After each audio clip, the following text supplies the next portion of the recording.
নামাজ যে পড়বে না মুসলমান দাবি করার তার কোনো অধিকার নাই। যে ব্যক্তি মুসলমান বলে দাবি করে আর নামাজ পড়ে না সে ব্যক্তি কাফের। মান তারাকা সালাতান মুতাআম্মিদান ফাকাদ কাফারা, ইচ্ছে করে যে নামাজ ছেড়ে দিল কাফের হয়ে গেল। নাউজুবিল্লাহ বলবেন না?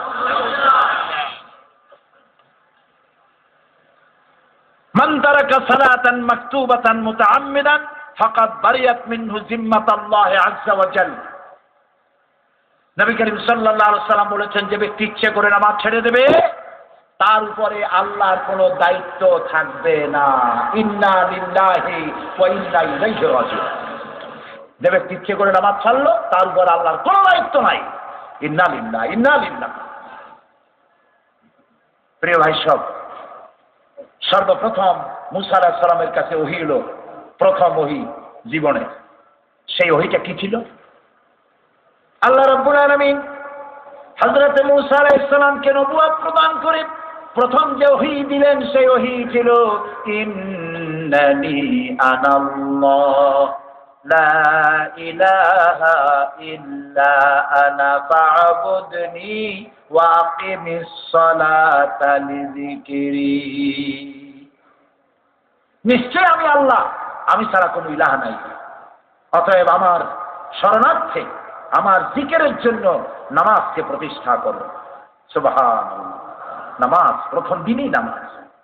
কিয়ামতের দিন মানুষ জাহান্নামে যাবে, তাতে যত কারণ আছে, যারা জাহান্নামে যাবে, জাহান্নামে যাওয়ার যত কারণ, তার মধ্যে দুইটা কারণ বড়। কয়টা কারণ বড়? আল্লাহ রাব্বুল আলামিন বলেন, ইয়াতাসাআলুনা আনিল মুজরিমিন মা সালাকাকুম ফি সাকার قالوا لم نك من المصلين ولم نك نطعم المسكين। জাহান্নামীদেরকে জিজ্ঞেস করা হবে, জাহান্নামে এলি কেন? কেন দোজখে আসছো? কারণ কি? জাহান্নামীরা বলবে দুইটা কারণে জাহান্নামে এসেছে। একটা হলো এতে মিসকিনদেরকে খাইতে দেই নাই আর নামাজ আদায় করি নাই। নাউজুবিল্লাহ বলেন, নাউজুবিল্লাহ। এই জন্য নামাজ হচ্ছে সব ফরজের বড় ফরজ। সুবহানাল্লাহ। কিয়ামতের দিন বেনামাজিরা লাঞ্ছিত হবে। কোরআন বলছে, ইয়াউমা ইউকশাফু আন সাকিন ওয়া ইউদআউনা আস-সুজুদি ফালা ইস্তাতিউন। কিয়ামতের দিন সিজদা দিতে বলা হবে। মুসলমানদের ভিতরে যারা নামাজি তারা সিজদা দিতে পারবে, বেনামাজিরা আল্লাহর দরবারে সিজদা দিতে পারবে না। নাউজুবিল্লাহ। সব ভাড়া পড়ে যাবে, বেনামাজি তখন আল্লাহর দরবারে লাঞ্ছিত হবে তারা কিয়ামতের মাঠে। আর এরপরে জায়গা হবে জাহান্নাম। জায়গা হবে কোথায়? জাহান্নাম। প্রিয় ভাই সাহেব, এই কোরআন শরীফের মধ্যে আল্লাহ তাআলা নামাজের কথা কয়বার বলছে মনে আছে? কয়বার? 82 বার। 82 বার আমার আল্লাহ আকাশের মালিক, জমিনের মালিক 82 বার বলেছেন, বান্দা নামাজ নামাজ নামাজ। দুনিয়ায় সব পারি, নামাজের জন্য সময় হয় না। মুয়াজ্জিন যখন আযান দেয়, হাইয়া আলাস সালাত, অর্থ কি? এসো নামাজের দিকে। প্রশ্ন হতে পারে, মুয়াজ্জিন চিল্লাও কেন? নামাজে আসলে হবে কি? মুয়াজ্জিন দ্বিতীয় লাইনে বলে, হাইয়া আলাল ফালাহ, এসো কল্যাণের দিকে। নামাজের দিকে আসতেই তোমার কপাল খুলে যাবে, কল্যাণ হবে, মঙ্গল হবে যদি তুমি নামাজ পড়তে আসো। ফালাহ হবে, জীবন সাকসেস হবে।